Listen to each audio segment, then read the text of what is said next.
This turning is going to last until about the year 2030, so we're not quite halfway through yet. Well, this is all part of a pattern, and it's a pattern that's gone back centuries in Anglo-American history. I think it frankly characterizes the history of many countries around the world today. Like nature's four seasons, the cycles of history follow a natural rhythm or pattern. Over the last 5 centuries, Anglo-American society has entered a new era, a new turning, every 2 decades or so. At the start of each turning, people change how they feel about themselves, the culture, the nation, and the future. Turnings come in cycles of 4. Each cycle spans the length of a long human life, roughly 80 to 100 years, or the unit of time the ancients called the saeculum. The first turning is called a high. This is an era when institutions are strong and individualism is weak. Society is confident about where it wants to go collectively, even if those outside the majoritarian center feel stifled by the conformity. America's most recent first turning was the post-World War II American high, beginning in 1946 and ending with the assassination of John Kennedy in 1963. The second turning is an awakening.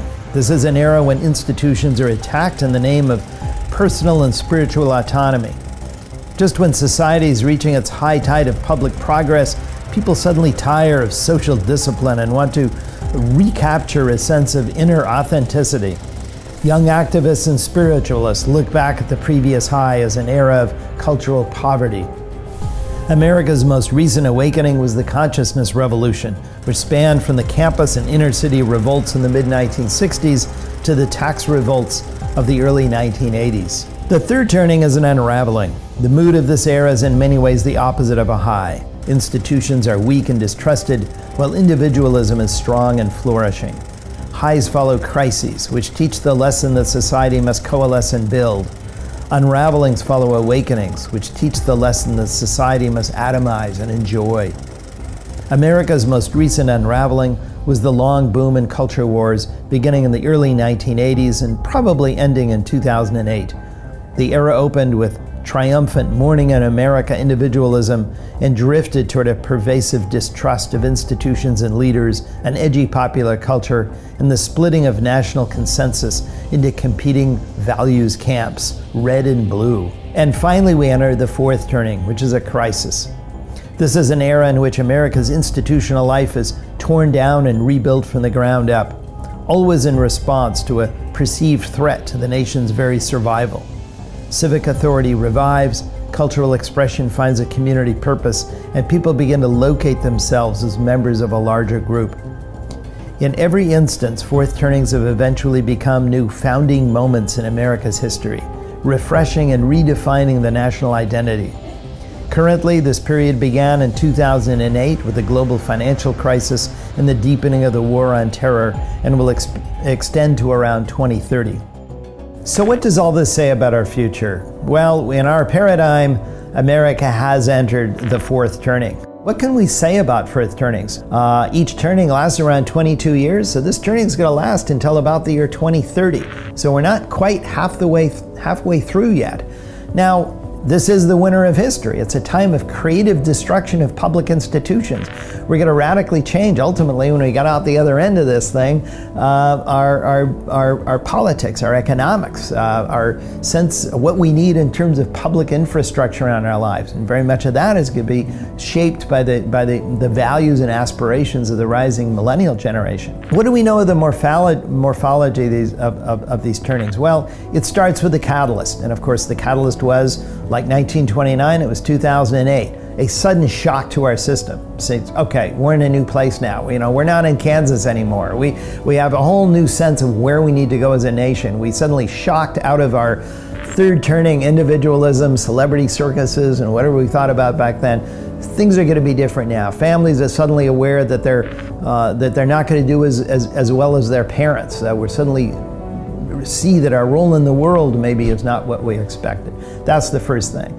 And that's already happened. The other 3 phases of the fourth turning haven't happened yet. One, which will soon happen, is what we call the regeneracy. This is when distrust reaches its low point and we suddenly begin to coalesce around something, some leader, some movement, we began to feel positive about as a fulcrum, as some point at which we can begin to find increasing trust in someone who can piece together institutions that can make sense again. Additional shocks to our system, either in terms of economic, financial, or geopolitical shocks, are on the table. This is what happens in a fourth turning because at this moment of great vulnerability, we're going to hit further points at which we realize we are unprepared for the future. A lot of the assumptions we're making actually aren't going to pan out. We need to retool our institutions in a much more fundamental way than we've seen thus far. That's exactly what happened in the 1930s, where we kind of ratcheted down our expectations and retooled things in a bigger and bigger way than FDR ever thought going in 1932 that he would ever have to do.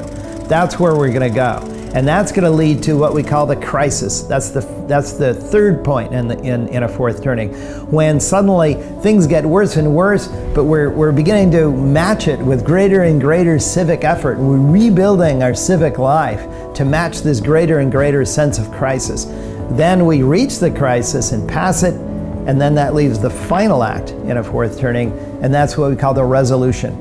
That's when the treaties are signed, the negotiations are made, all of the civic cement, which was wet during the fourth turning, suddenly dries. And then we suddenly have a post-crisis order, which hopefully would endure a beneficial and working post-crisis order that we hopefully will endure for the next 2 or 3 turnings after that. The final point I want to make is this, is that people talk about fourth turnings, and I've been quoted in the media this way, that they're just bad, they're apocalyptic, they're horrible for all of us. And I just want to make the point that fourth turnings are actually necessary, just like winter is necessary. Winter kills everything off so that new things can grow. And just as forests need fires, rivers need floods, so does society need events which clean out the debris, which clean out everything that's sclerotic and ossified that no longer functions. Something which tilts the whole playing field of power and wealth from the old back to the young. This is what fourth turnings do. They renew us. Fourth turnings are the price we must pay for a new golden age. History has shown this time after time, and we're about to see it again in what I expect to be a really interesting and fascinating period in our history with which we can truly be all engaged.